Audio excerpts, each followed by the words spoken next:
যে আমাদের বাংলাদেশে যদি নায়ক আমরা কাউকে বলি তাহলে আমাদের অপূর্ব।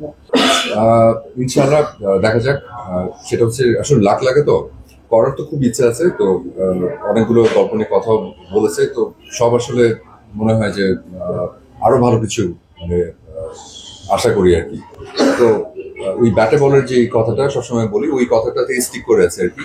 তো সবকিছু মিলে মানে ভালো পরিচালক, একটু ভালো স্ক্রিপ্ট, বাজেটটা নিয়ে আমি কোনো কথা বলতে চাই না কারণ আসলে গল্পর উপরে নির্ভর করে বাজেটটা। সেই বাজেটটা সেটা প্রডিউসার ডিরেক্টরের ব্যাপার। আমার আমার যেটা ইচ্ছা যে খুব সুন্দর একটা গল্পে যেটা সবাই এন্টারটেইনড হবে, মানুষ খুব ভালো বলবে, প্রশংসা করবে, এরকম ধরনের একটা যদি গল্প আমার কাছে আসে আমি একদম জান প্রাণ দিয়ে করার চেষ্টা করব।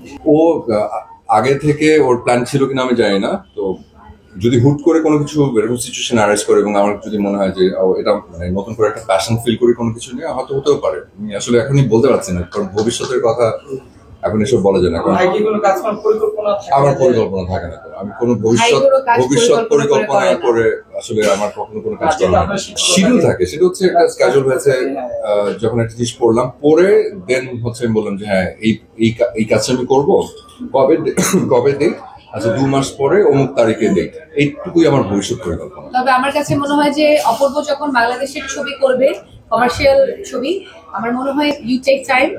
ও যখন করবে আমার মনে হয় it will be a blast এবং সেরারই সেরা হবে। হ্যাঁ, আর আমি ওকে নিয়ে একটা কথা কখনো মানে প্রেসে বা এরকম সামনে বলা হয় নাই, আজকে বলি, সেটা আমি ওকে বলেছি।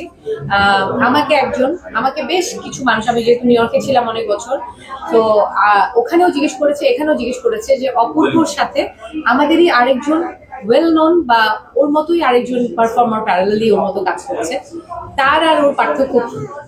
আমি তখন বলেছিলাম যে সত্যজিৎ রায়, উনি ওনার সব ছবিতে সৌমিত্র চট্টোপাধ্যায়কে নিতেন, কিন্তু উনি যখন নায়ক বানিয়েছিলেন তখন উনি উত্তম কুমারকে নিয়েছিলেন।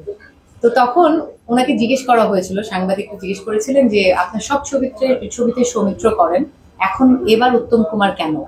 তো তখন উনি হেসে বলেছিলেন যে আমার ছবিতে দাঁড়িয়ে বাঁকা হয়ে একটা হাসি দিবে নায়ক, আমার নায়ক ছবিতে, ওনার যে নায়ক ছবি, সেই নায়ক বাঁকা হয়ে তাকিয়ে হাসি দিবে, সেই নায়ক উত্তম কুমার ছাড়া আর কে হবে?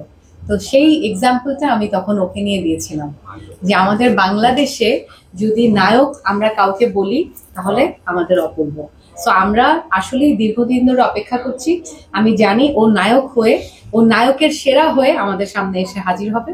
আপনারা সবাই একটু ধৈর্য ধরুন।